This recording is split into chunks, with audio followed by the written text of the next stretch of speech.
ini kan Bible Dialog gitu ya.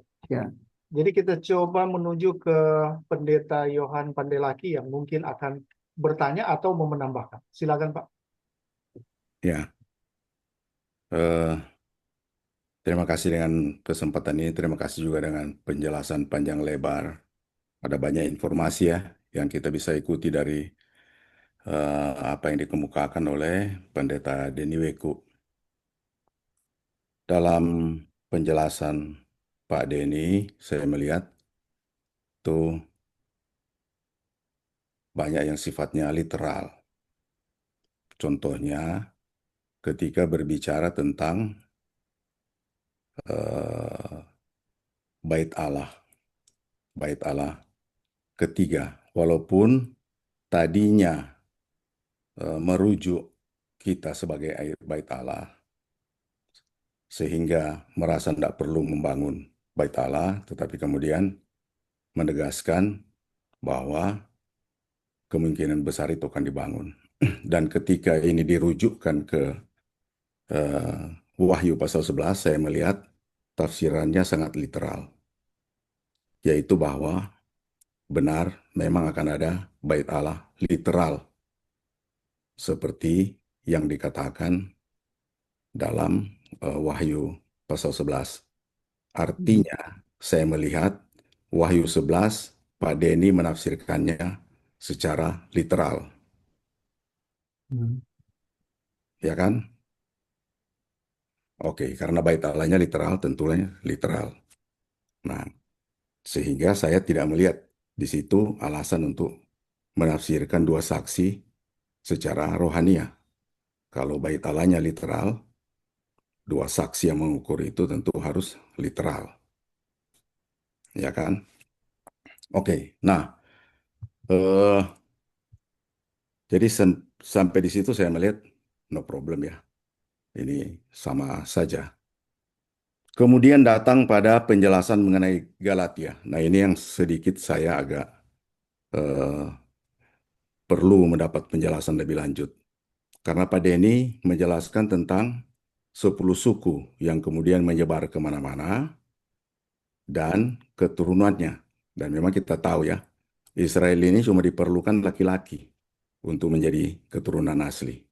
Artinya dia sudah ada di Denmark, sudah di Belanda, sudah di orang-orang Afrika, dan itu yang dihubungkan dengan Galatia pasal 4 ayat 25 dan ayat 26, dan Hmm. Galatia pasal 3 ayat 29. Nah, di situ saya sedikit agak kurang jelas, Pak Denny, Hmm. ya karena pada waktu malam-malam kita diskusi 2 minggu lalu ya, atau minggu lalu? Minggu lalu Pak. Minggu lalu, di situ kelihatannya Pak Denny justru memberi penekanan tentang rohani, ya kan? Berkat Abraham yang diterima secara rohania, tetapi sekarang kok dia jalan melalui benih secara jasmani. Nah, kalau begitu, ya tentu kan banyak sekali orang yang bukan menjadi benih Abraham secara jasmani, ya. Bagaimana dengan mereka yang percaya? Apa enggak ikut ambil bagian dalam Galatia pasal 3 ayat 29, 4 ayat 25, 26 ini? Oh ya, tapi saya mau koreksi sedikit. Yang Galatia 4 ayat 25-26 itu Pak Denny, itu memang nggak boleh jasmani di situ, nggak boleh. Karena di situ ada kata kiasan. Nah, itu memang perlu hati-hati juga di situ. Itu ketika dia menjelaskan Hagar, Gunung Sinai, Tanah Arab, sebagainya, di ayat 24 itu ini adalah suatu kiasan. Kiasan saja itu. Jadi nggak real, ya, diambil sebagai gambaran, ya. Nah, itu koreksi saja saya aja. Jadi yang kalau begitu yang saya persoalkan Galatia 3 ayat 29 saja. Yang kalau di minggu lalu kesannya rohani, sekarang kok kesannya jasmani, ya kan? Nah, kemudian ada lagi pertanyaan saya, itu kan ada janji di Wahyu pasal 3 ayat 12 tentang mereka yang menang, nah ini ucapan Yesus yang direkam oleh Yohanes, akan menjadi suku guru di Bait Allah. Memang ketika kita membaca di Wahyu pasal 21 maupun 22, kita akan menemukan bahwa Bait Allah itu adalah Tuhan Allah sendiri. Akan tetapi, kalau kita lihat di situ, mengapa sehingga dikatakan Tuhan Allah sendiri? Akan tetapi, kalau kita lihat pada Wahyu, sebentar, saya mesti lihat lagi. Pada Wahyu pasal 21 ayat 22, ya.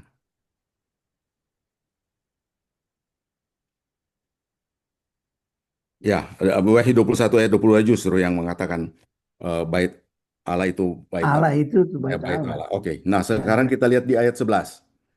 Wahyu Hmm. pasal 21 ayat 11, sebentar ya. Wahyu 21 ayat 11. Kota itu penuh dengan kemuliaan Allah dan cahayanya, ini Yerusalem baru ya. Dan cahayanya sama seperti permata yang paling indah, bagaikan permata yaspis. Ya. Nah, kota itu dikatakan penuh dengan kemuliaan Allah. Artinya saya melihat di sini seluruh kota itu. Hmm. Ini kan ini yang Sekinah. Ini yang kejadian kayak di waktu Bait Salomo ditahbiskan. Kayak gini kan keadaannya.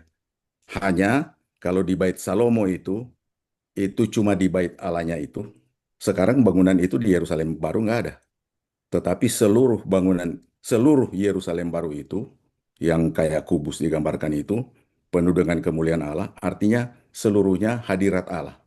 Sehingga Yohanes tidak perlu mengatakan bahwa mereka yang mendapat janji menang dalam Wahyu pasal 3 ayat 12 itu apa namanya akan berada di bait Allah berbentuk satu kota yang dipenuhi oleh kehadiran Allah seluruhnya, tidak perlu gambarkan kayak begitu. Hanya menunjukkan bahwa janji bagi pemenang digenapkan secara demikian satu kota itu, ya kan? Nah, ini sebetulnya bait Allah yang dipenuhi oleh Allah. Nah, pertanyaan saya di sini, ya, ini pertanyaan saya, apakah, ya kan? Karena saya melihat rohani ini, ya, kita sekarang bait Allah. Hmm. Apakah yang dipenuhi oleh bait Allah di bumi yang akan datang itu memang berbicara masa depan, ada bumi, dunia akan datang dengan bait Allah yang bentuknya demikian, seluruh kota dipenuhi oleh, atau itu sama dengan kita sekarang ini, sama saja, atau memang dia beda, ya Hmm. kan? Nah, ini saya perlu konfirmasi karena saya melihat Pak Denny di 11, ya di Wahyu pasal 11 sudah menafsirkan secara literal, Hmm. ya kan? Kedua, malahan Galatia ditafsirkan secara literal. Itu benih yang berjalan di bangsa-bangsa itu, ya kan? Hmm. Nah, apakah konsisten menafsirkan Wahyu pasal 21 yang kita baca tadi, literal atau rohania? Nah, tolong jelasin. Oke,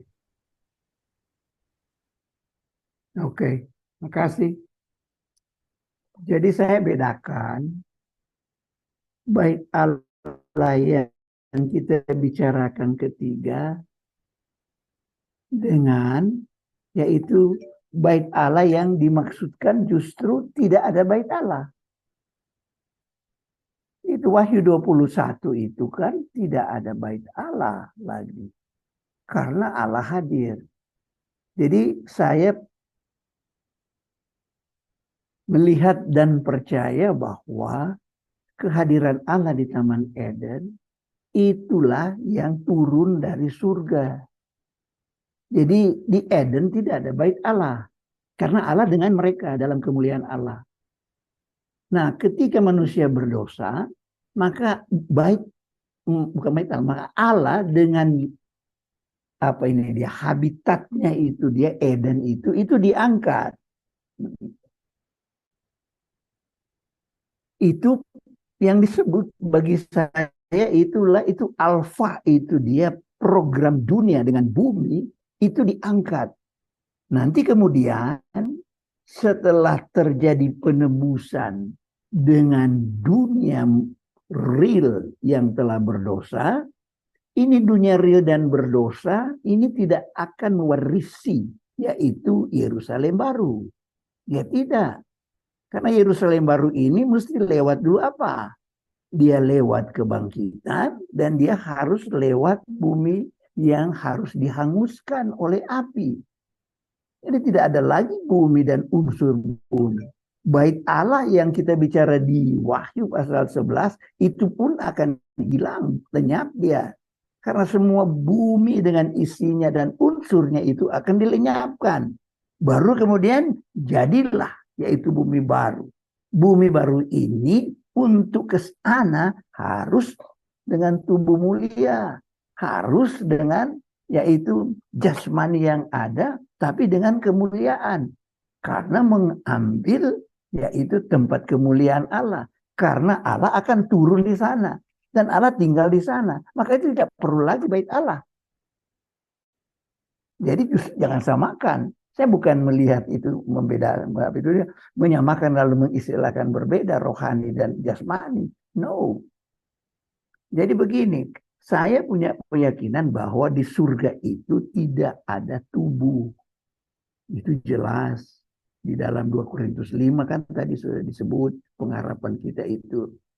Di surga itu tidak ada kawin mawin dan sebagainya. Di sana serba roh. Dan oleh karena itu di program awal Allah mulai menjadikan langit dan bumi. Dan ambillah langit bumi itu, diciptakanlah manusia dari bumi. Tapi nafasnya atau hidupnya dari Allah. Jadilah manusia Allah itu. Lalu kemudian gagalkah dia dengan program ini? Tidak. Dia bikin penebusan agar supaya manusia itu tetap dengan program bahwa dia akan membuat bumi. Saya tidak mau kalah. Bumi saya ini dia, oke saya hanguskan. Tapi saya sudah ada reserve. Dengan Kristus ini dia bisa lagi membuat sesuatu yang baru. Tetapi kita yang belum masuk di sana, kita itulah yang diangkat, dibawa ke surga dengan Tuhan. Mati sekarang kita pergi, itu yang maksud saya di dalam 2 Korintus 5. Maka itu Paulus bilang, saya sebenarnya tidak mau ke sana. Kenapa mau ke sana? Tidak bertubuh, tidak berkemah. Aku lebih suka kalau Kristus datang supaya aku langsung dikenakan kemah, dikenakan tubuh. Nah, bukan aku telanjang. Itu yang dia tidak mau kan, Paulus. Dia bicara seperti itu dalam 2 Korintus. Jadi sekali lagi ini yang di dunia baru tidak ada bait Allah. Untuk apa bait Allah? Bait Allah itu makanya saya sudah mulai penelusuran tadi, bait Allah itu Allah menyatakan dia tinggal di bumi, bumi yang berdosa. Aku mau tinggal di situ. Nah, itu tuh sambungnya. Tapi kita sekarang kan tidak ada. Kita tidak adalah sekarang bait Allah karena kita dalam Kristus, kitalah bait Allahnya. Nah, beda sekali. Karena kemuliaannya walaupun Allah dalam kita beda kemuliaan. Karena tubuh kita ini tidak akan mewarisi kerajaan surga kan. Tubuh kita ini dia tidak bisa memancarkan seperti itu. Kecuali diberi khusus saja. Tetapi tidak mungkin kita akan. Kalau di pasal 21 memang terang wahyu itu ada yang literal, ada yang gambaran. Sebab kalau kita bilang soal itu dia seperti emas, seperti ini. Mana bumi baru tidak ada lagi yang emas, melampaui dari semua itu. Unsur bumi itu tidak ada lagi di dalam langit baru, bumi baru. Nah, karena itu orang masih sudah berdosa. Jadi yaspis dan apa semua itu cuma gambaran. Apa yang paling mulia mau digambarkan, tapi itu tidak pernah dilihat oleh mata, tidak pernah kita orang raba, rasa itu belum ada. Nah, orang tidak bisa gambarkan itu dengan kita orang berpikiran yang terbatas karena berdosa. Baik, Pak Den. Jadi, saya pikir apa yang dipertanyakan Pak Boy tadi sudah menjawab, tapi mungkin masih ada hal yang mau ditambahkan, silakan Pak, supaya Ya, saya yang ingin lain juga bisa klarifikasi. ada bagian. Pak Boy boleh bertanya singkat, kemudian Pak Denny juga Ya, ya, sistematis. saya ingin Oke, Pak. klarifikasi saja. Oke. Karena memang di kitab Wahyu, Yohanes tidak selalu mengatakan, langsung menggambarkan kalau bilang A, A. Ya, Hmm. tidak. Karena itu, kita lihat, saya sudah menyebutkan itu ayat tadi. Kemudian ada satu lagi yang Pak Jadi belum jawab ya, yang Galatia yang dibikin jasmani tadi itu ya.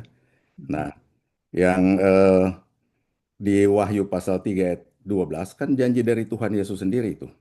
Barang siapa menang, ia akan kujadikan soko guru di dalam bait suci Allahku. Ini Hmm. janji. Berarti kan kalau memang benar-benar tidak ada bait Allah, berarti janji ini omong kosong, ya kan? Dusta. Nggak ada bait Allah kok janji bait Allah. Nah, karena itu saya sudah merujuk tadi ya dua ayat. Di dalam Wahyu 21 ayat 22, Tuhan Allah itu bait Allah. Ya. Tetapi Wahyu 21 ayat 11 menjelaskan seluruh Yerusalem baru itu dipenuhi oleh kemuliaan Allah, artinya dipenuhi oleh Allah. Ya. Kota itu tidak memerlukan bait Allah. Hmm. Seluruhnya itu yang dipenuhi oleh kemuliaan Allah itu, itulah bait Allah dalam gambaran Yohanes. Sehingga janji di pasal 3 terlaksana, di mana bait Allah. Di dalam kota itu seluruhnya kepenuhan Allah. Tuhan Allah jadi kayak bait Allah di situ. Ya kan? Jadi memang ada. Ya kan? Di Yerusalem baru. Pertanyaan tadi saya adalah itu nanti ya. Yerusalem baru itu fisik begitu didiami oleh Allah dan sehingga orang yang datang di situ datang ke dalam bait Allah fisik begitu ya karena Wahyu 11 ditafsirkan secara fisik atau Yerusalem baru itu adalah kita. Nah, tadi sudah tambah lagi sorga. Atau adalah sorga. Nah, tolong Pak Denny jelaskan karena saya masih belum dapat kejelasan soal itu. Itu Pak Walda. Saya perlu jelas dari Pak Denny. Iya, oke. Mencari Baik. tahu bagaimana sebetulnya penjelasannya. Tunggu, pasal 3 ayat berapa kutipnya? Coba baca ulang tuh 12. ayat. 12. Itu janji dari Tuhan Yesus. Nggak mungkin kamu terpenuhi. Dia janji kok. Baca dulu. Siapa menang, Oh iya, barang gimana? siapa menang, ia akan kujadikan. Itu Tuhan Yesus. Kujadikan Ya. sokor guru di dalam bait suci Allahku. Dan ia tidak akan keluar lagi dari situ. Dan padanya akan kutuliskan nama Allahku, nama kota Allahku, yaitu Yerusalem baru, yang turun dari sorga. Nah ini hati-hati loh, Yerusalem baru dibedakan dari sorga gini. Karena dia turun dari sorga, dari Allahku, dan namaku yang baru. Nah seluruhnya di pasal 21 ayat 11, seluruh Yerusalem baru itu, Ya. Allah hadir di situ. Karena Hmm. itu di pasal 21 ayat 22 dibilang Tuhan Allah itu bait Allah. Karena apa? Seluruh Yerusalem baru memang Ya. adalah bait Allah. Ya. Oke. Oke. Ya. Oke, Pak Denny, ini ya sekedar tukar pikiran ya. Ya. Hmm. Nah, jadi kalau saya ya, jadi kalau saya lihat bahwa memang mereka gambarkan itu bait Allah itu adalah selalu tempat Allah itu. Ya. Jadi kalau dia ditempatkan di tempat Allah, ya itu tentu dia ada di Yerusalem baru juga itu. Betul. Jadi Yerusalem baru itu dia ya sudah Allah. Walaupun sebenarnya itu tinggal dikatakan tempat Allah. Tapi kalau sendiri Yerusalem baru itu dia, so seluruhnya adalah kemuliaan Allah. Betul. Karena Allah ada di situ. Itu maksud saya. Jadi sama itu dengan yang ada di Taman Eden. Nah ada Taman Eden bait Allah. Karena Allah ada di situ. Nggak perlu ada bait Allah di situ. Allah ada tempat khusus maka ada mesti pergi ke satu tempat itu. No, tidak perlu. Eh, Tapi ini Pak karena dia Denny, sorry, ya membahasakan. interupsi. Ya, Artinya Pak Denny percaya itu tempat dan beda dengan sorga di dunia nanti. oh iya. Makanya dia turun dari surga tuh. Gitu, yuk. Makanya dia turun dari yuk, pasti. Jadi Heeh, jadi heeh. saya pikir apa yang disampaikan Pak Denny dan juga konfirmasi dari Pak Yohan, ya Pendeta Yohan, itu bukan valid tapi uh, sama ya, tidak ada perbedaan. Baik, Ya, saya sebelum ke Prof. Jimmy Kosangi, tahan dulu nih Prof. Saya mau menuju dulu ke Yoram karena dari tadi dia sudah raise hand. Baru saya mau menuju ke Pak Samuel Kurieke. Ini kepala sekolah yang ada di daerah apa apa Kutil ini? mana? Maluku Utara ya. Oke, silakan Bung Yoram bertanya singkat padat jelas. Ya, suami apa ya? Bung Yoram perbaiki dulu mic-nya ini agak tidak terdengar. Ya, maaf ya. Tanggal 13 sampai tanggal 24 libur buat Mejuswa karena kan libur ini tanggal 6 kan hari terakhir Mejuswa Ministry ya. Tapi nggak apa-apa, cuma dua saja. Dan saya akan bertanya sama Pak Dani Waweku, kenapa setiap orang percaya disebut baik Allah? Sekali lagi, mengapa setiap orang percaya disebut baik Allah? Terima kasih Tuhan Yesus. Baik, terima kasih Bung Yoram. Pak Pendeta Denny sudah tangkap pertanyaannya. Mengapa setiap orang Percaya disebut sebagai bait Allah? baik Allah? Ya, Oh silakan. iya, Ya, ya soal oke, percaya terima sudah tangkap ya. disebut. Ya. Ya, Bung Setiap Yoram. orang disebut bait Allah, saya sudah kemukakan tadi toh, ada dua, yaitu di dalam 1 Korintus 3 ayat 16 dan di dalam 1 Korintus 6. Bunyinya, tidak tahukah kamu bahwa kamu adalah bait Allah, bahwa roh Allah tinggal di dalam kamu. Maka itu orang percaya itu adalah bait Allah. Itu alasannya. Jelas kok di ayat. Ya, nah, saya bait Allah. Engkau juga bait Allah. Kita semua bait Allah. Maka itu kita tidak perlu ke Yerusalem. Kenapa di Yerusalem? Allah tidak lagi di situ sekarang. Allah tidak di Yerusalem. Allah di mana ada orang menyembah dengan roh. Dan kebenaran. Tidak perlu kiblat. Karena di mana-mana kamu berada, di sana roh berada. Sebabnya Tuhan Yesus bilang, lebih baik aku pergi. Kalau aku pergi, maka aku akan mengutus rohku. Dan rohku akan menyertai engkau dimanapun dan bagaimanapun engkau dan keadaan apapun. Itulah bait Allah. Karena dia tinggal dalam kita. Ya, saya kira jelas itu untuk kita. Nah. Oke, baik. Terima kasih Pak Den. Ya. Saya coba beranjak ke Pak Samuel Kurieke. Pak Samuel bisa, oke. Shalom, selamat malam Pak. Shalom, selamat malam Pak. Oke, silakan. Terima kasih Pak Dani Weku. Ya. Saya memang sangat tertarik mendalami tentang kedatangan Tuhan Yesus ya, dan mencoba memahami pandangan pre-trib yang umumnya dianut oleh kaum dispensasional, kemudian post-trib dan juga mid-trib. Nah, kalau menyimak penjelasan Bapak, pandangan saya itu memang kalau kita lihat pembangunan bait suci yang akan dibangun oleh Israel ini memang konteks Alkitabnya ini literal saya kira. Dan dalam pandangan saya orang percaya itu akan melewati masa kesukaran. Kalau kita merujuk ke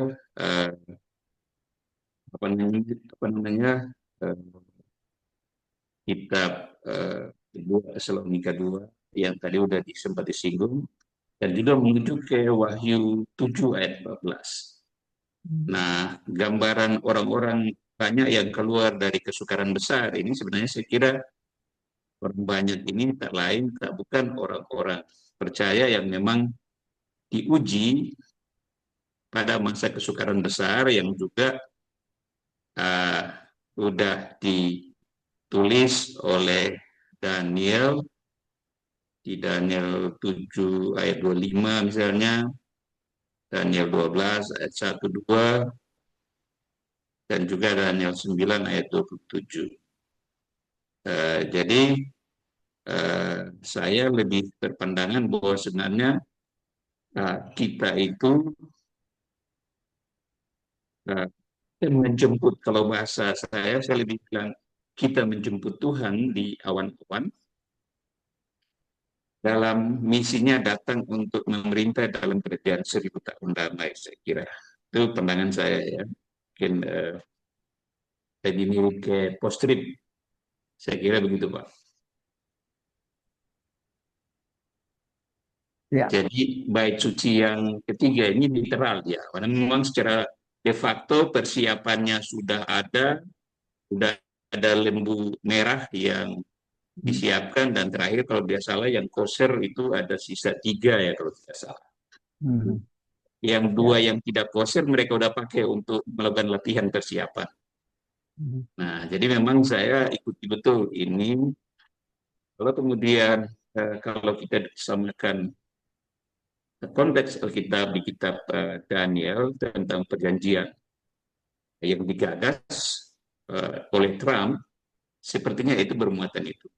Dan kalau ada yang memahami tafsir saya itu lebih ke tata politik global, geopolitik global.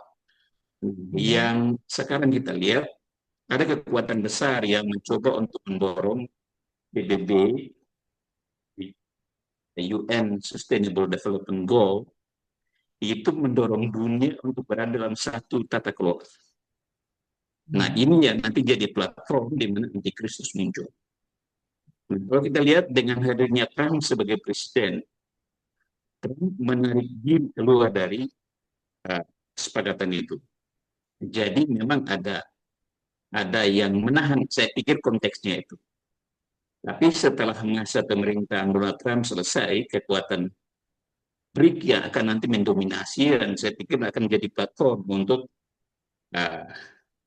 ide-ide sosialis komunis yang ada di PBB itu jadi platform global untuk penyatuan tata kelola dunia, di mana nanti jadi platform untuk antikristus muncul.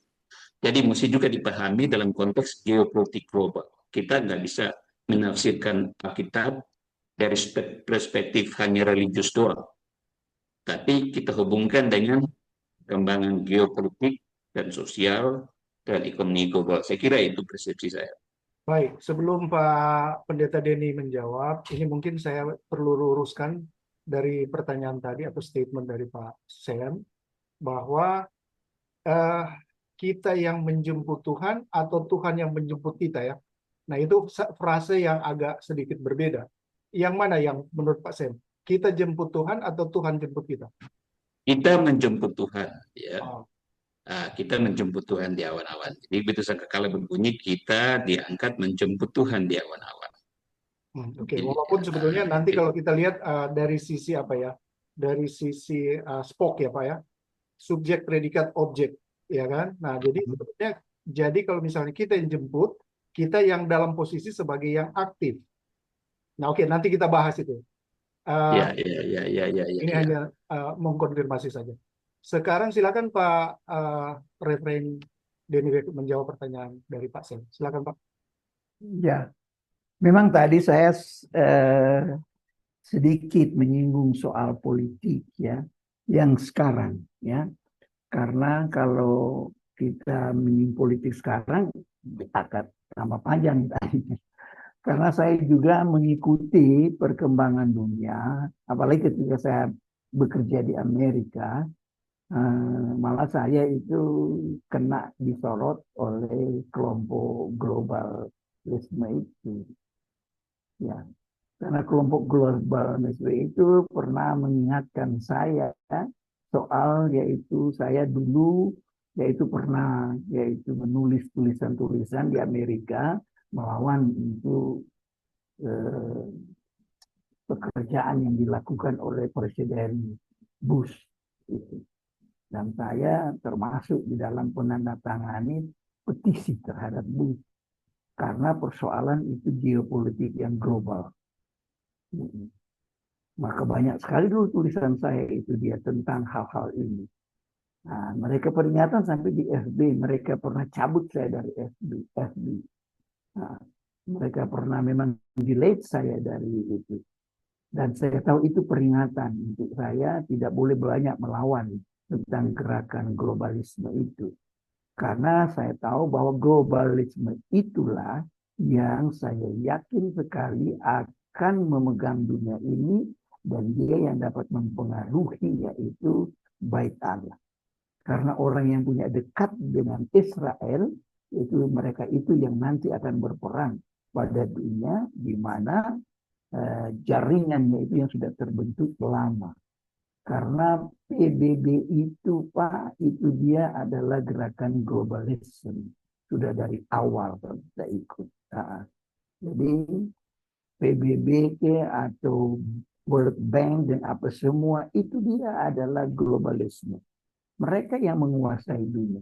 Mereka yang menyatakan perang atau tidak perang. Mereka yang buat perang dunia pertama, perang dunia kedua.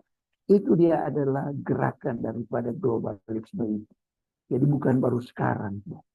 Nah, saya dulu karena saya menandatangani itu petisi, saya termasuk penandatangan petisi untuk menantang ini. Nah, itu sebabnya saya dulu sampai disoroti oleh pemerintah, sampai FBI harus melihat nama Denny Weku itu. Bu orang Indonesia tinggal di Amerika kok boleh berani seperti itu. Ya, karena menandatangani untuk petisi Presiden Bush. Jadi nama saya ada di Gedung Putih sampai sekarang. Itu karena saya mengikuti itu kelompok itu. Dan saya malah pernah diundang oleh kelompok Masonik. Bapak tahu Masonik? Tahu? Saya pernah masuk. Tahu. Tahu ya? Dan Ya. mereka undang saya untuk datang ke Masonik itu. Karena saya sebagai pendeta Amerika di salah satu gereja Amerika di California itu. Jadi saya ikuti Pak itu soal itu. Jadi saya juga percaya bahwa nanti kalau secara politik dan geopolitik secara global maka mereka akan menguasai dan itu tanda-tanda sudah jelas Pak. Sudah sangat jelas. Ya, terima kasih dikasih ingat. Saya setuju dengan pandangan dari Pak Samuel ya. Oke, makasih. Saya kira itu besok tanggapannya. Oke, baik Pak. Mungkin kita tinggalkan geopolitik secara global. Ada beberapa pertanyaan juga yang di room chat. Tapi sebelum itu saya ke Prof. Jimmy Pesang. Silakan Prof. Terima kasih untuk kesempatan ini. Baik, luar biasa ya. Terima kasih. Saya tidak tahu, tapi kalau 1 Korintus pasal 3 ayat 10 sampai 15, semua ini pengetahuan kita semua ini, usaha kita semua ini nanti akan diuji. Mudah-mudahan emas semua ini ya. Tapi saya berpatokan pada Alkitab saja. Paulus dia tidak pusing dengan bait Allah. Roma sampai Filemon. Setuju dengan Pak Denny tadi bahwa untuk apa bait Allah? Tidak ada hubungan dengan kita. Bait Allah itu hubungan dengan Israel. Dengan kita tidak ada hubungan. Jadi saya berpatokan saja bagaimana dia mengartikan kiasan di dalam Galatia pasal 4 ayat 26 itu. Itu saja yang saya ingin supaya kita perdalam maksud kiasan itu. Apa sih ini? Kenapa dia pakai Hagar dan Sarah? Itu yang saya pikir yang menjadi pokok. Karena kita kan ini beda. Kita ini pengharapan sorga. Israel itu pengharapan dunia. Jadi Israel pengharapan dunia. Jadi saya lebih fokus ke to us daripada for us. Memang bagus, itu pelajaran, berguna. Tapi itu hanya for us. Saya cenderung pada to us. Silakan Pak Den. Galatia 4 ayat 26. Makasih. Baik, terima kasih Prof. Jadi ini Ya. sepertinya bukan dalam bentuk pertanyaan ya, tapi statement. Pernyataan. Ya, Oke. pernyataan betul. Ya. Artinya Oke. bahwa memang mengapa isu pembangunan Bait Allah ketiga ini menjadi topik di dalam percakapan kita atau dialog kita malam hari ini, karena indikasi pembangunan itu ada hubungannya dengan masa sengsara, ya. Kemudian di sebelum masa sengsara pre-trib itu, jadi ada satu event yang mau menyatakan, kalau Paulus mengatakan itu falling away ya, itu banyak multitafsir, tapi kalau saya secara pribadi itu semacam ada kelenyapan yang kemudian diterjemahkan menjadi rapture. Rapture. Ya betul, itu kaitannya di situ Prof. Jadi artinya kita sudah bisa melihat bahwa wah, ini untuk waktu dekat ini sudah ada ancang-ancang begitu. Mereka sudah membuat satu langkah secara sistematis untuk membangun rebuild Salah ketiga. ya. Artinya dengan indikasi itu kita bisa melihat bahwa posisi kita sekarang ini sudah semakin lebih mendekat begitu, Prof. Jadi kaitannya ke arah situ. Dan itu saya sudah bicara dengan Pak Denny dan supaya kita boleh masuk di dalam ranah yang tadi. Baik, Ya. kalau begitu. Tapi yang saya maksud di sini, jangan sampai ada yang hadir di sini, kemudian mati masuk neraka. Itu yang saya pikirkan. Jangan sampai ada yang mati masuk neraka. Karena 1 Korintus 1 ayat 18 bilang, bodoh sekali, moria, absurditas, tidak masuk akal. Loh, ada yang masuk neraka. Oke, Terima kasih. Terima kasih, Bro. Pak Sam, saya pikir ini sudah cukup dari jawaban Pak Pendeta Denny tadi ya. Oke, kalau begitu saya coba beranjak. Kita masih ada 30 menit ke depan, Pak. Saya coba ke Pak, siapa ini ya? Ke tadi yang angkat tangan tadi. Kalau begitu saya ke Pak Pendeta Tony Haniko saja dulu. Silakan Pak Tom. Oke, silakan Pak Pendeta Tony. Oh, Unmute dulu. tidak. Selamat malam Pak Pendeta Denny. Malam baru ini baku dapat muka-muka. Maksudnya Iya. suara. Sorry kita terlambat, jadi kita ikuti dari pertama ini DP pembahasan itu. Oke. Nah, tapi seperti Prof bilang bahwa terampai pengharapan memang surga, ya toh. Nah, mungkin sebentar malam atau ya kapan saja rapture terjadi kan. Nah, tapi Pak Walda bilang ya karena ini ada kaitan dengan Bait Allah itu, ya kan? Ya bagi kita yang kita Pendeta Denny kita menginjil saja, yakinkan orang percaya Yesus pasti masuk surga, ya toh. Kemarin kita diskusi dengan seseorang di Semeru Baptis, dia tidak percaya kalau ada rapture itu, Dang. Ya toh. Tapi kalau betul-betul Yesus, saya bilang, orang masuk surga bukan karena ada pengetahuan, ya Yohanes 3:16, ya toh. Cuma orang percaya, nah. Tapi orang percaya kalau memang kejadian rapture itu terjadi, Anda pasti diangkat ke surga toh. Nah, sebelum ada masa tribulasi itu, ya toh. Tapi dia tidak percaya kalau ada rapture. Tapi kalau benar rapture, dia pasti mau diangkat katanya karena dasarnya dia anak Tuhan. Wah, gimana itu, no? Nah, iya saya kira ini percakapan yang sangat bagus. Saya biar cuma dapat sepanggal, saya dapat pengetahuan dari tadi ini ternyata saya baru tahu bahwa tadi ini juga ini ya ada catatan di PBB ini tuh. Ya, memang orang percaya mesti belajar pengetahuan juga. Pengetahuan Alkitab, apalagi pengetahuan ada di dunia ini, mengerti sedikit mengenai politik, ya mengerti sedikit masalah hukum dan ilmu kedokteran seperti Prof toh, nah, dan sebagainya toh. Karena pengetahuan itu akan menolong kita untuk lebih mantap untuk mengerti Alkitab. Karena memang orang masih di dunia ini, orang harus ikuti perkembangan kejadian di dunia termasuk di Timur Tengah. Ya, saya juga mengamati keadaan-keadaan itu, no. Saya kira itu dulu, Pak. Ya. Baik, terima kasih Pak Pendeta Tony. Kalau tadi yang disampaikan adalah nama Pak Denny itu tercatat di PBB, Pak ya. Tapi Iya, lebih iya. syukur kalau nama kita terdaftar di surga, tercatat di sana, atau Oh, pasti pendeta ini pas itu. oh pasti ya.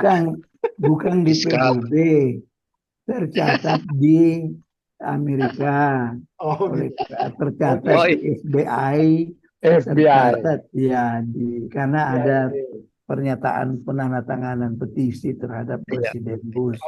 Itu orang ada banyak, ada hampir 100 orang ya yang membawa surat itu.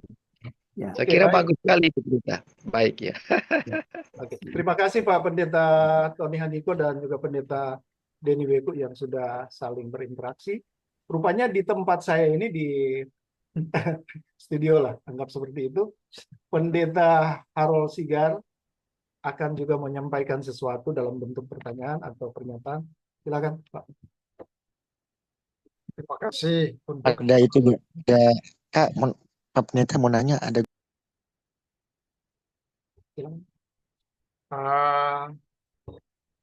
saya mau tanya pandangan Pak Denny Weku. Jadi tadi bicara soal pembangunan Bait Allah ketiga. Nah, indikasi untuk terwujudnya pembangunan itu sepertinya sudah sangat-sangat kuat ya. Misalnya ada panitia dan lain sebagainya. Kemudian Netanyahu sudah komentar dan sebagainya. Nah, tetapi sekarang ini ada juga orang-orang tertentu yang mengatakan bahwa sekarang ini sudah masa sengsara. Buktinya adalah ada pemasangan chip. Kemudian ada penyatuan mata uang. Kemudian belanja itu tidak semua orang bisa berbelanja di toko tertentu. Itu harus punya kartu. Nah, apakah pembicara Pak Denny percaya ini bahwa chip yang ya mereka bilang itu chip kata 66, tanda 66 gitu ya kan? Apakah Pak Denny percaya bahwa sekarang itu sudah masa sengsara dengan ada indikasi dari chip itu, penyatuan mata uang dan lain-lain sebagainya. Makasih. unmute dulu Pak. Pak Denny unmute dulu. Oke. Itu sama dengan saya percaya di dalam umpamanya 1 Yohanes 2 ayat 18 lah. Coba lihat itu ya. Baca dulu 1 Yohanes 2 ayat 18.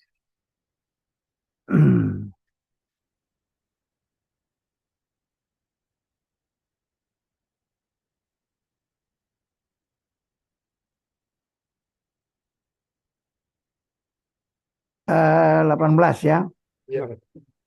Anak-anak, inilah waktu yang terakhir. Dan seperti yang telah kamu dengar bahwa antikristus akan datang. Sekarang telah bangkit banyak antikristus. Dari hal inilah kita mengetahui bahwa waktu ini benar-benar waktu yang terakhir. Ini TB2. Saya baca dari TB2. Ya. Oke. Jadi gejala-gejala antikris itu kan yang kesulitan toh. Itu sudah berjalan. Jadi kita tidak usah heran untuk persiapan ke arah situ. Oh, ini berarti gejala. Menurut Pak Denny Ya, gejala ya? Ya harus. Gejalanya itu. Jadi dia tidak akan muncul tiba-tiba. Tapi dia akan mengejala. Arti krisis itu sudah jalan dia dari dulu. Tapi kita akan lihat mana lebih mendekati kepada apa yang dikatakan dalam Alkitab, ciri-ciri. Tapi gejalanya sudah jelas kelihatan. Ya. Sama dengan kita mau bicara bait Allah. Gejalanya itu kan, kenapa mau bikin bait Allah? Ya, itu gejalanya, oh berarti betul ada bait Allah fisik di akhir zaman. Nah, jadi dia barengan mereka itu, ya, gitu. Oke, baik Pak Dian. Jadi artinya Ya, yang mau disampaikan di sini tadi oleh Pendeta Haro bahwa persiapan seperti scan dahi, ya kan, baru ya, kemudian seperti ini Zoom, itu juga adalah salah satu cara atau salah satu metode untuk mempersiapkan hadirnya dia yang akan menyatakan diri. Begitu kan Pak ya? Dan itu, metode gejala saja. oh, oke, Nah, gejala lah dalam bahasa. iya, Baik. gejala dibebaskan metode, ya. Hmm. Oke, kalau begitu kita coba beranjak ke Boleh Pak. Pak Walda. Iya Pak Yohan, sebentar ini kebetulan sudah ada lebih dulu raise hand dari Pak Sam. Nggak, sambungan dari pertanyaan Pak Harol. Oh, Pak oke, oke. Jadi Pak kalau begitu Denny jawab Sam nggak tahan. jelas. Pak Harol tanya apakah masa sengsara sedang Ya, berlangsung sekarang. itu dia. Nah, itu yang pertanyaan Pak Harol tadi. Apakah masa sengsara sedang berlangsung sekarang? Pak tegaskan dulu itu. Ya, Oke. itu yang saya jawab, gejalanya Oh, sudah jalan, gitu. Masa Karena, sengsaranya belum. iya, Belum. bagaimana? Masa sengsaranya belum berlangsung sekarang atau Ya, sudah? kalau lihat DP kesulitan kan tidak sebegitu sulit seperti yang mau digambarkan. Orang Kristen, bukan orang Kristen ya, orang Yahudi itu harus lari kemana-mana dan sebagainya. Belum kelihatan seperti itu. Mereka masih yang menguasai kita. Berarti kita anggap aja Bukan Pak Denny kebalik. percaya sekarang belum masa sengsara. Begitu Pak Harol. Barangkali ya. Nah, ya kalau masa sengsara dilihat dari segi yang begitu sulit sukar sekali kan belum ada tanda-tanda itu. Tapi gejala ke arah itu ada kan? Itu. oke, baik. Jadi saya pikir konfirmasi Pak Pendeta Yohan tadi sudah jelas ya. Oke, kalau begitu saya ke Pak Sam. Silakan Pak Sam. Baik, terima kasih Pak Waris. Jadi memang saya kira saya mau konfirmasi. Kalau kita dalami UN Sustainable Development Goal, itu targetnya 2030 semua di dunia mesti punya akses ke keuangan digital. Di negara kita, semua negara di PBB itu sudah menandatangani kesepakatan itu. Artinya tanda-tanda untuk penggenapan membuat Alkitab bahwa dunia itu akan dikendalikan oleh satu orang yang ya. namanya Antikristus, itu akan pakai platform PBB itu. Ya. Nah, yang konsep dasarnya adalah sosialis. Nah, jadi simulasi COVID-19 dan lain-lain itu social engineering yang dibuat menunjukkan bagaimana bisa dikendalikan dengan sistem teknologi yang ada. Mau naik pesawat mesti ada proof of jab, ada bukti bahwa orang dari vaksin dan lain-lain, mau masuk ke mall dan lain-lain. Nah, kalau kita rujuk ke Alkitab, ini belum masuk masa sengsara.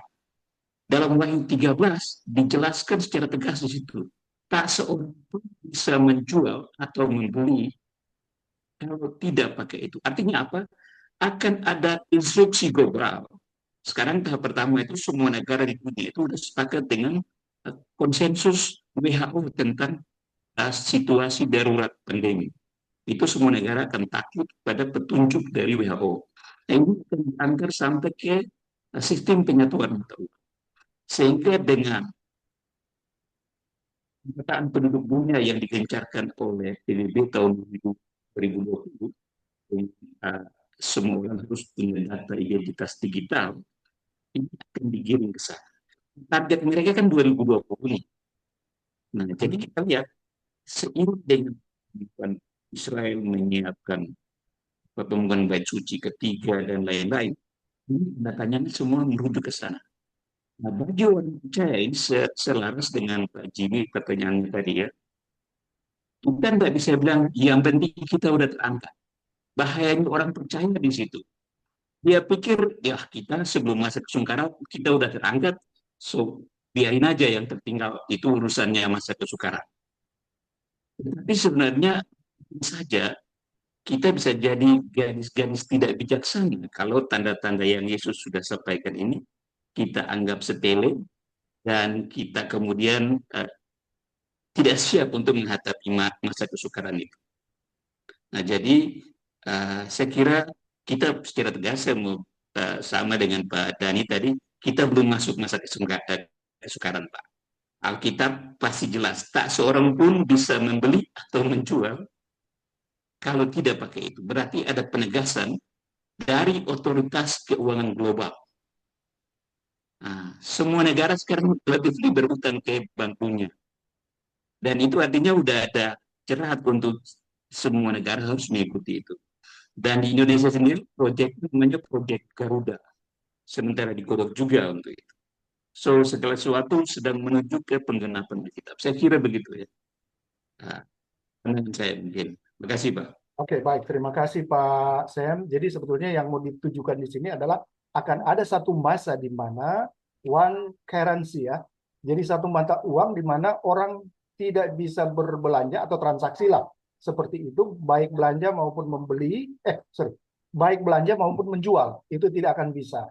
Karena itu akan ada dalam satu kebijakan one government. Begitu ya. Oke, baik Pak Den. Saya pikir ini Pak Sam tidak bertanya, hanya dalam bentuk statement ya. Saya coba melihat di dalam... Ya, tapi boleh saya tambahkan begini ya. Tadi, ini gejala ini, kalau sekarang Anda mau beli pala, secara ini perdagangan internasional ya. Nah, Anda mau beli pala, beli di mana? Kalau Anda umpamanya orang Papua Nugini, mau beli pala, di mana dia mau beli itu pala?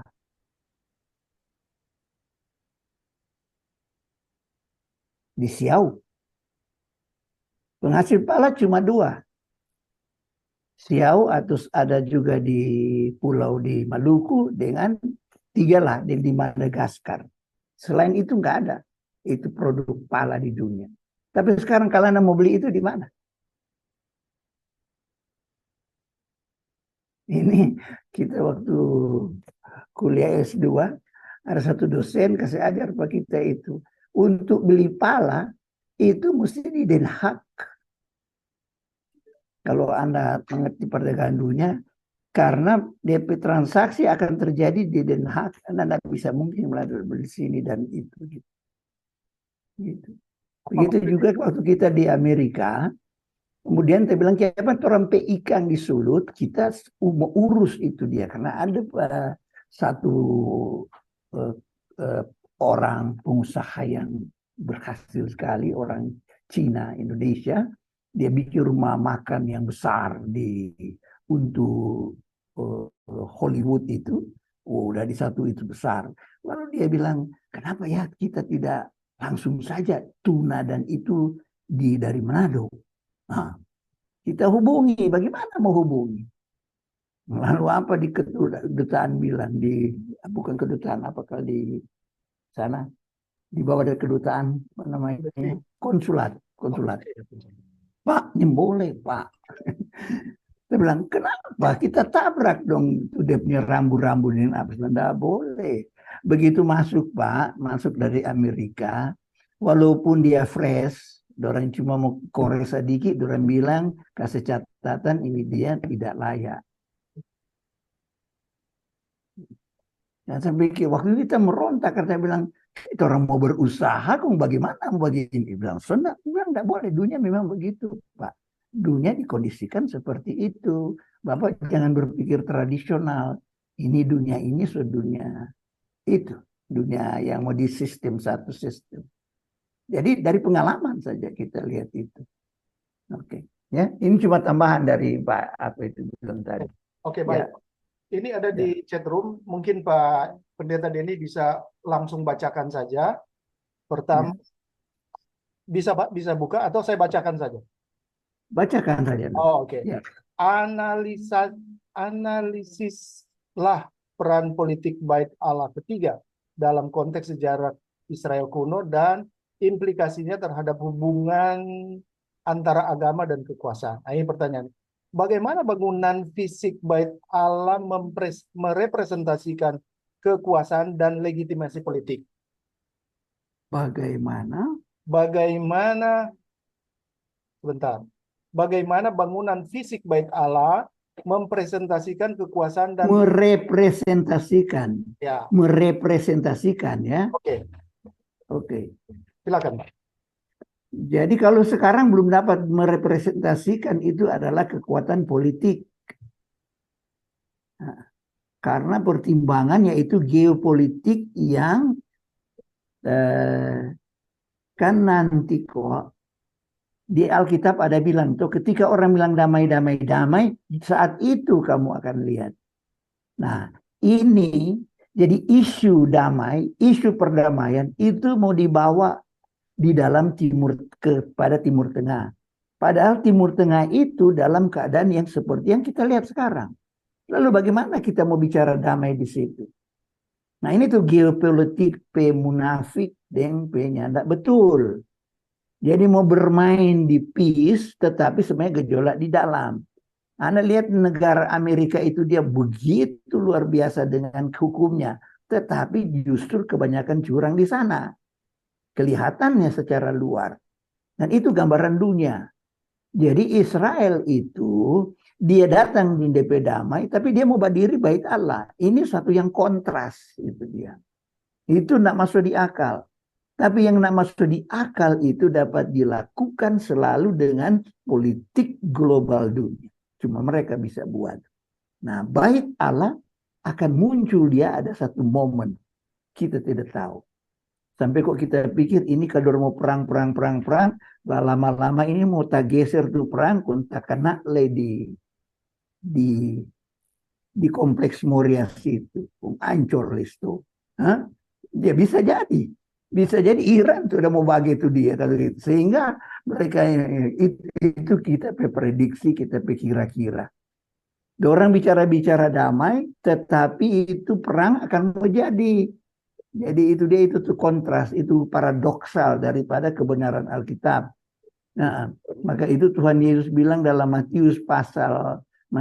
Lukas 12 ayat 50-51. Nah, termasuk orang Kristen. Jangan kamu kira aku datang ke dunia membawa damai. Tidak. Aku datang ke dalam dunia membawa memisahkan. Coba tolong baca, tolong.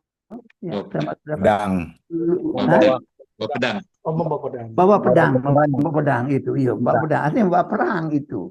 Jadi jangan kira seperti itu ya. Tuhan Yesus sudah bilang. Jadi jangankan orang Israel, memang dunia Kristen pun akan mengalami seperti itu. Oke, jadi itu DP dampak. Jadi dampak daripada politik Israel itu dia membawa damai, tetapi juga dia membawa perang. Tapi pada saat itu dia mau mendirikan itu bait Allah. Baik, Pak. Ini ada satu pertanyaan lagi yang terakhir mungkin ya lewat chat. Apa bedanya surga dan bumi baru? Apa perbedaan antara surga dan bumi baru? Kalau dia bertanya apa, itu mesti hakikat kuat. Kalau bagaimana itu kita jawab.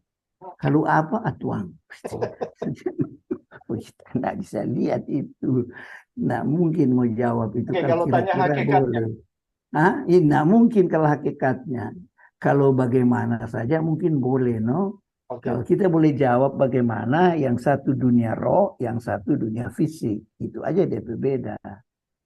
Tapi kalau apa, nah mungkin mau jawab. Nah, belum pernah lihat, belum pernah rasa, nggak pernah dijelaskan di Alkitab. Orang yang boleh bilang apa itu dari Alkitab, sesat itu. Artinya orang sokarang-karang. Jangan, orang akan begitu. Kasih ya. Oke, terima kasih. Baik, Bapak Ibu Saudara-saudara. Saya pikir kita sudah ada di Pak Wilmar. Pak Wilmar mungkin mau menyampaikan pertanyaan, silakan. Iya, Pak. Terima kasih, Pak Walda. Ya. Pertama mungkin tadi ada pertanyaan dari Pak Semi Balubun, ada yang belum terjawab oleh Pak Pendeta Denny. Jadi mungkin saya coba tanyakan saja pandangan eksegesis teks dari 1 Tesalonika 4 ayat 17. Karena tadi ada pertanyaan Pak Semi bahwa kita menyongsong di situ aktif. Nah, pandangan eksegesis Pak Pendeta saja. Jadi saya tanyakan supaya bisa ada kejelasan di situ. Teksnya seperti apa, gramatikanya seperti apa. Nah, yang kedua, mungkin juga pandangan eksegesis teks dari Wahyu 6 ayat 9, penglihatan Yohanes tentang 7 meterai dan meterai kelima ketika dibuka. Saya coba baca sebentar saja.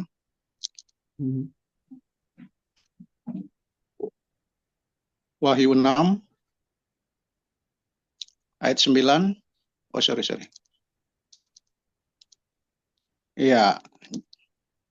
Jadi ketika meterai kelima dibuka, penglihatan Yohanes adalah aku melihat bahwa mesbah jiwa-jiwa mereka yang telah dibunuh oleh karena firman Allah dan oleh karena kesaksian yang mereka miliki. Nah, ini sama dengan di Wahyu pasal 20 ayat 4 juga penglihatan Yohanes. Saya coba baca juga ini. Ayat 4 Wahyu 20. Lalu aku melihat takhta-takhta dan orang-orang yang duduk di atasnya, kepada mereka diserahkan kuasa untuk menghakimi. Jadi ini ada orang yang ternyata duduk di takhta kemuliaan Allah itu, ya. Dan dalam penglihatan Yohanes, dia melihat bahwa jiwa-jiwa mereka yang telah dipenggal kepalanya karena kesaksian tentang Yesus dan karena firman Allah yang tidak menyembah binatang itu dan patungnya. Nah, pandangan Pak Pendeta Denny, apakah karena ini kan kita berbeda-beda pandangan tentang pengangkatan dan masa tribulasi ini. Nah, ada yang sebelum, ada di tengah, ada yang setelah. Ya. Nah, tadi kalau memang saya menyimak pertanyaan Pak Semi adalah post-trib, artinya kita orang percaya akan masuk di masa tribulasi itu. Ya, jadi pengangkatan terjadi sesudah masa tribulasi, post-trib. Nah, hubungannya dengan 1 Timotius 4 ayat 17 tadi, eksegesis teksnya apakah memang kita yang aktif atau pasif. Nah, kedua yang menyangkut Wahyu pasal 6 dan 20 itu, Pak. Karena kalau lihat Matius 24 ayat 21 dikatakan masa tribulasi itu masa yang sangat dahsyat. Dan bahkan di ayat 22 dikatakan kalau waktunya tidak dipersingkat, bahkan tidak ada yang bisa selamat. Nah, pandangan Pak Pendeta Denny seperti apa ini? Terima kasih, Pak. Silakan Pak Den, langsung saja. Jadi memulai dari pasal berapa, Dan? 7 atau 20 berapa tadi? 21 Mungkin ya? Pak, Tesalonika 4 dulu. Karena tadi ada pertanyaan belum, sepertinya saya ikuti belum terjawab dari Pak Semi. Bahwa kita menyongsong itu, kita aktif. Jadi kita yang menyongsong. Ya. Kalau pos itu biasanya itu melihat itu menafsirkan tidak harfiah di situ. Karena di situ bahwa Tuhan yang akan datang. Gitu. Jadi kalau Tuhan yang akan datang, kita itu menyambut Tuhan. Ya, bukan lihat minta maaf ya Pak. Jadi bukan Tuhan yang menyambut kita bukan kita yang aktif, tetapi Tuhan yang aktif. Itu maksudnya. Jadi seperti itu ya. Jadi Tuhan yang aktif. Lalu mengapa dibicara dia datang di dalam awan-awan? Nah, itu menceritakan tentang kalau menurut ya yang pos itu adalah suatu kemuliaan. Karena banyak kali di dalam Alkitab kalau bicara awan-awan itu tidak berarti ya di awan-awan yang kita tahu ini. Karena banyak kali awan-awan itu malam dia jadi api itu. Jadi di mana ada Tuhan dalam kemuliaan itu dipisahkan dengan awan-awan. Termasuk umpama murid lihat Yesus di awan-awan itu. Nah itu semua itu berbicara tentang yaitu tidak literal dalam hal itu. Dia berbicara tentang yaitu gambaran kemuliaan Allah. Karena di sana terjadi perubahan, yaitu tubuh. Di mana tubuh yang tidak mulia akan diubah menjadi tubuh yang mulia. Seperti itu. Lalu kalau masa kesulitan atau masa kesukaran, yaitu tentu akan mengalami seperti apa yang dikisahkan dalam Alkitab. Kita tidak bisa menghindari itu. Ya. Nah, kalau dan dispensasi dan yang kamu yang pre itu dia, ya tentu ya kamu yang merasa yang sudah terangkat. Bagi saya sih mana saja yang terangkat, apakah kita akan tidak mengalami atau kita akan mengalami. Karena bagaimanapun juga terangkat dan tidak terangkat, tidak ada keselamatan oleh karena kita punya kekuatan. Keselamatan itu di semua dispensasi adalah anugerah semata. Tidak ada andil daripada manusia sehingga dia selamat. Karena itu benar berlaku umum, berlaku general. Nggak ada orang yang karena dia bertahan lalu dia boleh masuk surga. Nggak ada. Kalau dia masuk surga karena dia bertahan itu, wah, menyangkali itu kebenaran Alkitab secara prinsip global. Bukan global, apa itu dia holistik. Keselamatan semua hanya anugerah. Orang di hukum Taurat, apakah mereka selamat karena hukum Taurat? Tidak. Mereka diselamatkan karena mereka mempersembahkan korban. Mereka punya dosa, domba itu mati. Bukan karena mereka berbuat baik. Mereka punya kejahatan, yaitu dipersembahkan oleh domba. Karena domba itu kemudian ya representasi daripada Kristus. Sehingga baik perjanjian lama, perjanjian baru maupun yang akan datang, itu dia Kristus hanya berikan anugerah. Nah, bertahan bukan karena kamu bertahan lalu kamu boleh selamat, tapi karena anugerah Allah yang menyelamatkan kamu.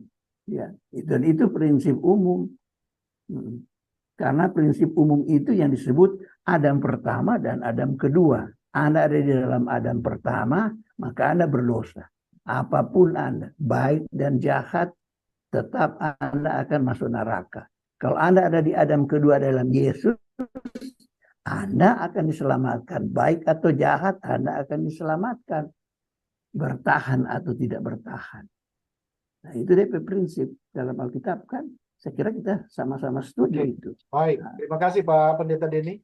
Jadi lebih mempertegas tadi soal OSAS ya. One save. Mungkin yang ketiga Pak Walda, yang ketiga belum undangan eksegesis teks Wahyu pasal 6 dan 20 itu. Karena ini kaitannya dengan masa tribulasi, di mana ketika orang berpengharapan bahwa pengangkatan terjadi sesudah masa sengsara, nah pertanyaannya teks Wahyu pasal 6 ayat 9 dan 20 ayat 4, nah seperti apa? Apakah itu memang literal? Karena kalau lihat Matius pasal 2. Gimana dia bunyi ulang? Bunyinya ya. ayat itu boleh baca ulang? Wahyu 6 ya. Iya. Ayat 9. Jadi ini ketika penglihatan Yohanes tentang 7 materai, dan ketika materai kelima dibuka, dia melihat bahwa mesbah jiwa-jiwa mereka yang telah dibunuh oleh karena firman Allah. Artinya ini orang-orang yang masuk di masa sengsara, dan mereka karena tetap percaya Yesus, karena tetap berpegang firman Allah, ya, karena kesaksian mereka memiliki itu firman Allah. Ya, mereka dibunuh kan. Nah, Wahyu 20 juga sama. Jadi penglihatan Yohanes juga sama itu. Wahyu 20 ayat 4, saya baca ulang lagi ya. Lalu aku melihat takhta-takhta dan orang-orang duduk di atasnya. Jadi sudah ada orang yang ternyata dalam kemuliaan Allah itu. Ya, kepada mereka diserahkan kuasa untuk menghakimi. Aku juga melihat jiwa-jiwa mereka yang telah dipenggal kepalanya karena kesaksian tentang Yesus. Ya. Karena ini ada hubungannya ketika kita orang percaya masuk di masa sengsara. Nah, pertanyaannya itu apakah lolos atau tidak, Pak?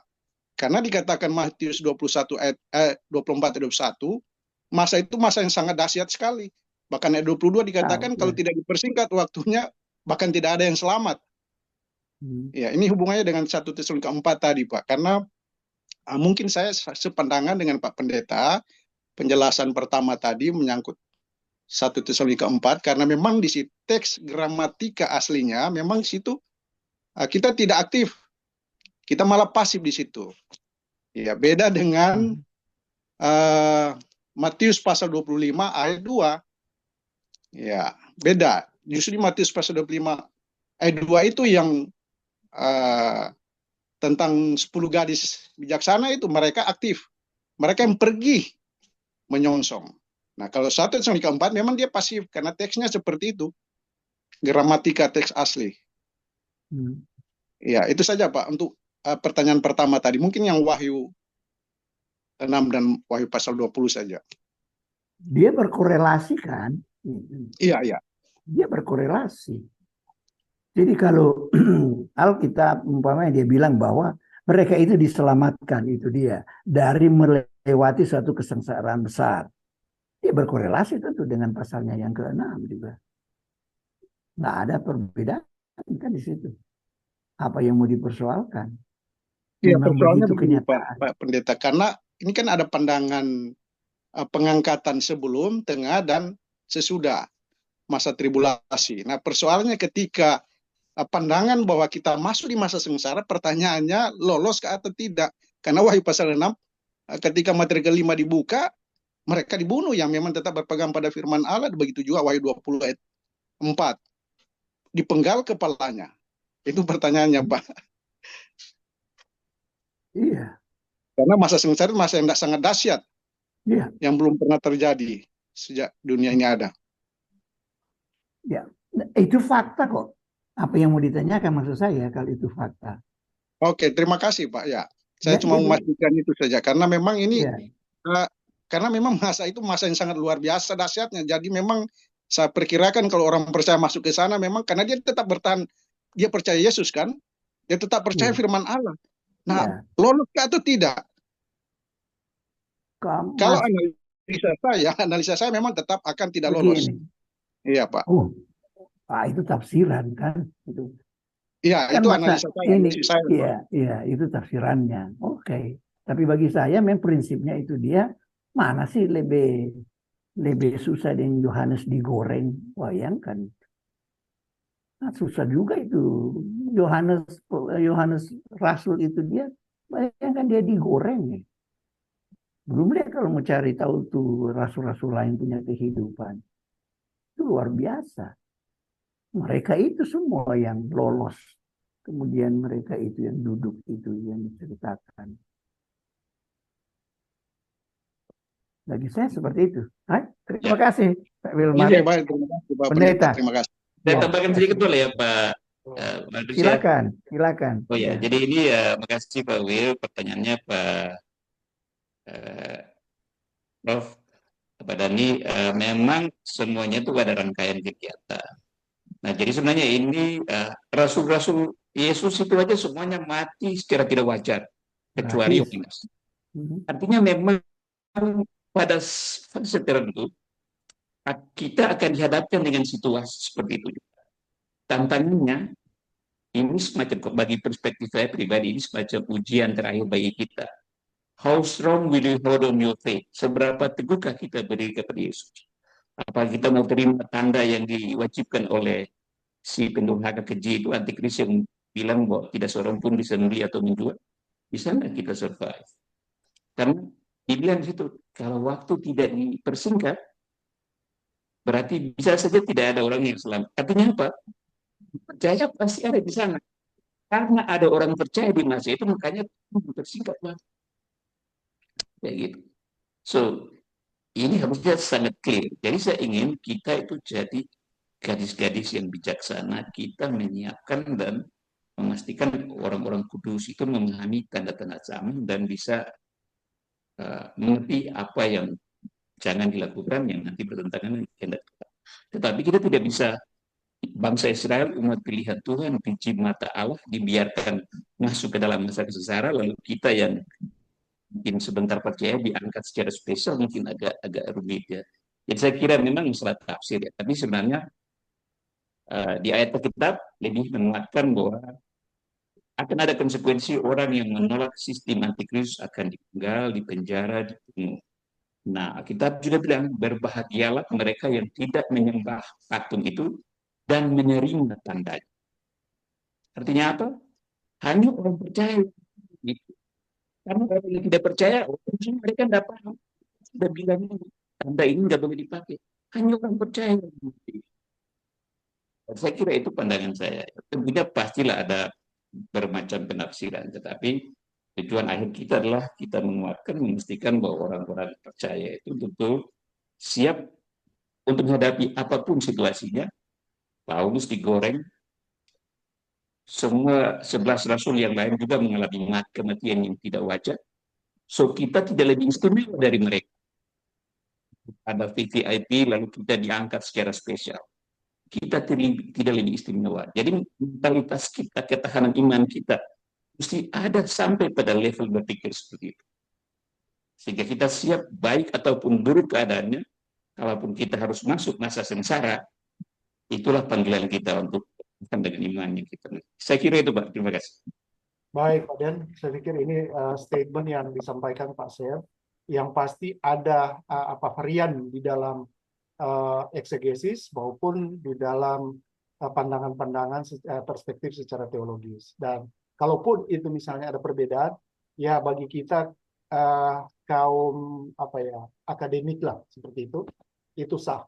Tetapi kalau misalnya dalam konteks doktrin yang mayor adalah bagaimana kita harus berpegang pada Konsili Nisea, bahwa Tritunggal itu jelas, ineransial Alkitab itu tidak bisa berubah, dan satu-satunya juru selamat hanyalah Yesus. Jadi kalau misalnya ada perubahan atau perbedaan-perbedaan dalam pandangan minor, ya itu artinya kita diperkayalah dengan pandangan-pandangan itu.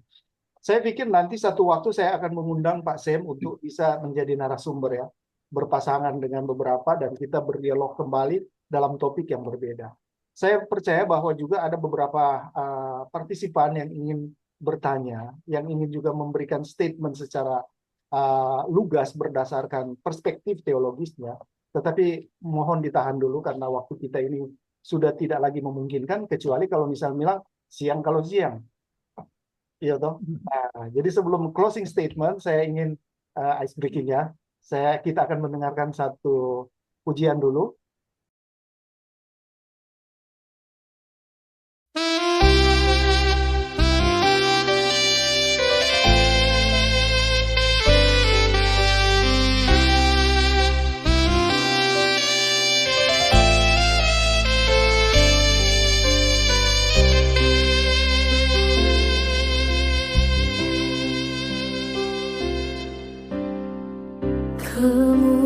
Kemuliaan Yesus Tuhanku, hormat dan sujud hanya bagimu. Korban pujian keagunganmu, ku angkat syukur bagimu.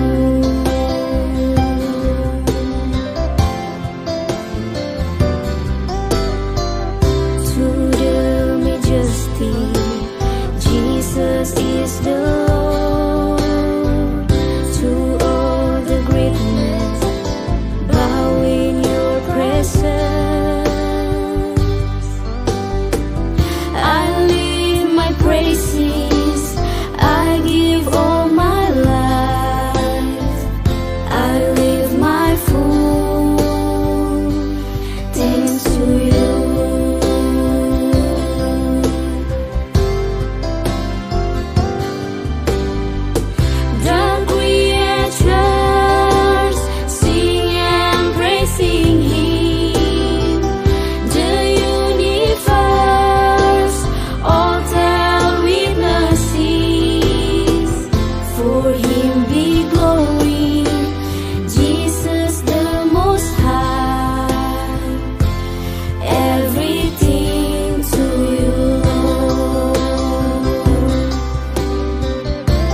Ya, baik Bapak Ibu Saudara-saudara yang dikasihi, kita sudah ada di penghujung. Tapi sekali lagi ingin kami sampaikan terima kasih pertama untuk narasumber kita. Kita berikan applause dulu untuk Pendeta Denny Weku. Ya, kita juga memberikan applause. Berkati Bang Pendeta Dani. Ya, kita juga berikan applause untuk Pak Pendeta Yohan Pandelaki, Pak Kepala Sekolah Sam, ya, kemudian Pak Wilmar Yani, Pastor Wilmar, kemudian Profesor Jimmy Posangi, kemudian Pendeta Tony Haniko, Pendeta Harold Sigar, dan lain-lain. Tidak dapat kami sebutkan satu persatu.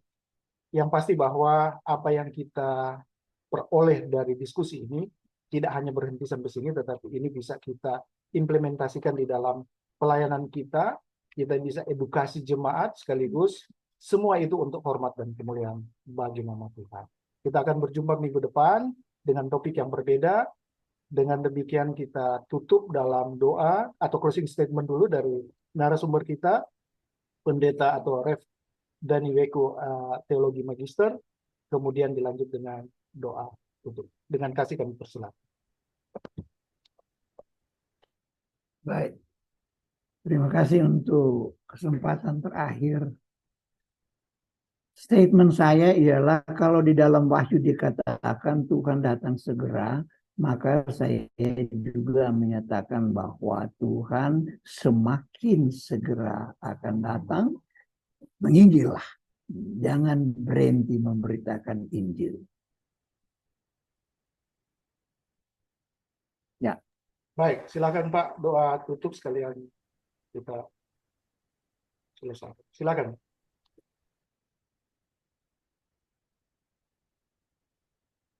Silakan Pak Denny, Pendeta Denny yang tutup. Ya. Oh, mari kita berdoa. Bapa kami di dalam Kristus Yesus, kami bersyukur Tuhan karena kami memiliki pengharapan yang luar biasa. Kami memiliki yaitu keselamatan yang Tuhan telah berikan. Karena Engkau yang telah melakukan segalanya untuk kami. Termasuk memelihara kami dari semua keadaan. Memelihara yang melampaui akal pikiran kami. Karena itu senang, itu susah, semuanya itu dalam pemeliharaan Tuhan. Karena itu Tuhan kami bersyukur kalau juga sampai dengan malam hari ini dalam acara khusus dalam Grace Ministry ini kami boleh membicarakan tentang tanda bahwa kedatangan Engkau semakin dekat. Terima kasih Tuhan untuk pembicaraan ini dan Engkau berkati kami menurut pengetahuan pemahaman kami dan apa yang boleh kami sharing bersama.